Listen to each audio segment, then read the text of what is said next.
Shalom buat kita semua. Shalom. Perkenalkan, nama saya Yusiana Tamarate, Direktur di Kepemimpinan Kristen. Saya bertujuan ke sini adalah untuk menyampaikan orasi ilmiah saya, yaitu pemerataan bansos antara panca integritas dan keadilan sosial. Hadirin yang saya hormati, kita hidup di sebuah bangsa yang besar. Bangsa yang memiliki cita-cita luhur sebagaimana termaksud di dalam pembukaan Undang-Undang 1945, yakni melindungi segenap bangsa Indonesia serta untuk memajukan kesejahteraan umum. Namun, izinkan saya bertanya, apakah pemerataan sudah sampai ke pelosok desa? Belum. Hari ini kita berbicara tentang bantuan sosial atau bansos. Sebuah instrumen negara yang sejatinya dirancang sebagai jaringan pengaman bagi masyarakat miskin. Namun, dalam praktiknya, jaringan ini kerap bocor.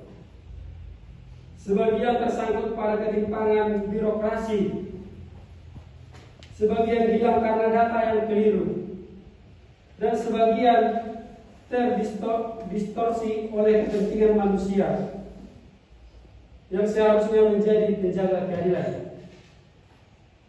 Perlu kita tahu akar masalahnya. Yang pertama adalah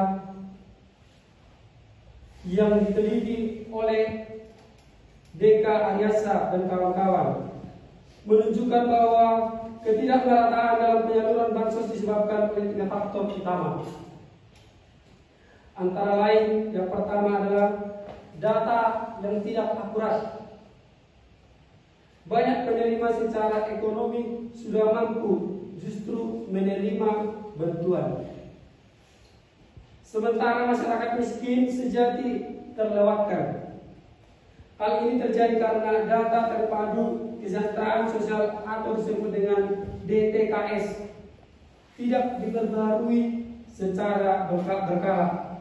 Secara minimum, sinkronisasi antara pemerintah pusat dan daerah tidak sejalan. Yang kedua adalah kurangnya sosialisasi dan juga informasi di banyak desa. Masyarakat khususnya kelompok dewasa rentan seperti buruh tani, janda, dan pekerja informal tidak mendapatkan bansos. Ketidaktahuan ini membuat mereka pasif, bergantung, dan akhirnya tersingkir dari sistem bantuan. Yang ketiga adalah lemahnya mekanisme pengawasan ketika kontrol publik tidak berjalan. Temuan ini diperkuat oleh penelitian Irma Yunita dan Andi Agustak pada tahun 2021 di Desa Sarawali, yang menunjukkan bahwa nepotisme masih menjadi penyakit kronis dan distribusi BRT yang dekat dengan perangkat desa yang mendapatkan bantuan. Sementara yang miskin tidak memiliki relasi sosial yang dibiarkan menunggu tanpa kepastian. Orang dewasa dalam ketidakmerataan bansos. Hadirin sekalian, ketidakmerataan bansos tidak terjadi dalam ruang hampa. Orang dewasa, baik sebagai aparat desa, tokoh masyarakat, maupun warga produktif, memang peran kunci dalam menentukan apakah bansos menjadi alat keadilan atau justru alat ketidakadilan. Di suatu sisi, orang dewasa memiliki posisi struktural, seringkali menjadi penentu data siapa yang dicatat, siapa yang dihapus, dan siapa yang dititipkan. Ketika integritas melemah, maka keputusan yang lain bukan berdasarkan kebutuhan, melainkan kedekatan, tekanan sosial, ataupun kepentingan keluarga. Dari sisi lain, masyarakat dewasa menerima bansos juga menghadapi dilema moral.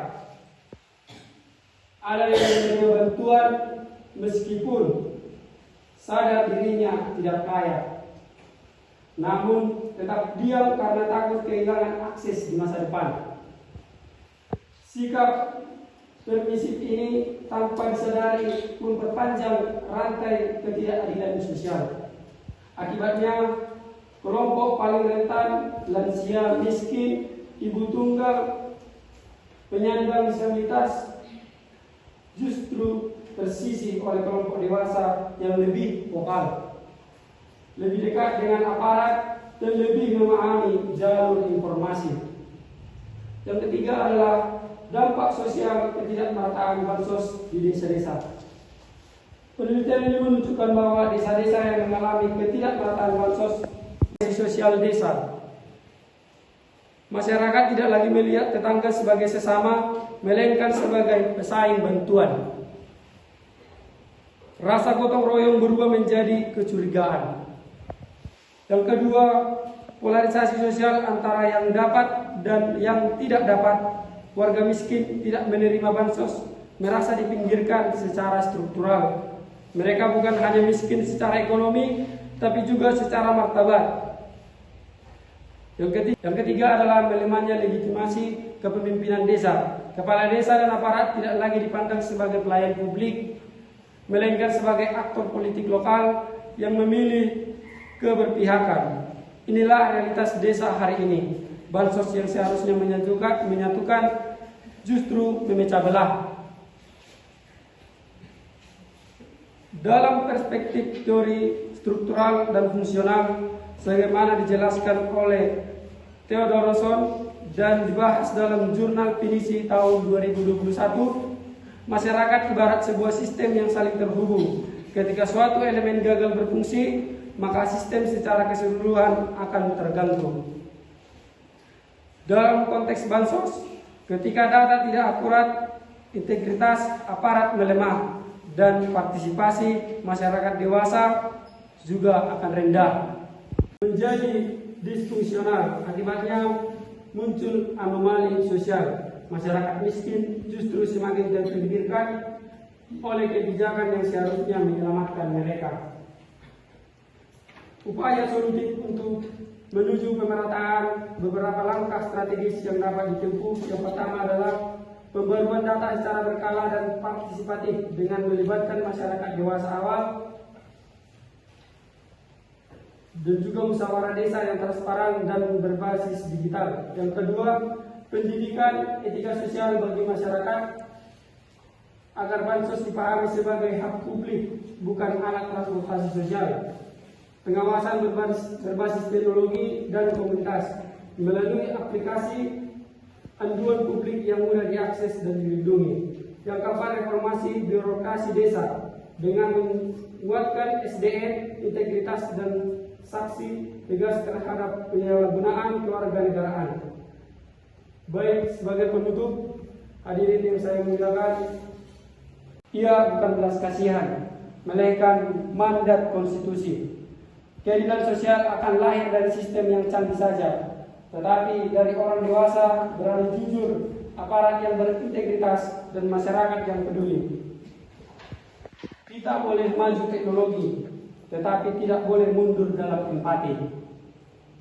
Kita boleh memperbarui sistem digital, tetapi jangan memperbarui hati nurani sosial kita. Marilah kita buat penelitian ini menjadi ilmu baru bagi kita, menjadi pembelajaran, menjadi seruan moral untuk membangun Indonesia yang adil di setiap rupiah bansos jatuh ke tangan yang benar. Bukan karena hubungan, tetapi karena kebutuhan. Terima kasih. Tuhan Yesus memberkati. Shalom. Shalom.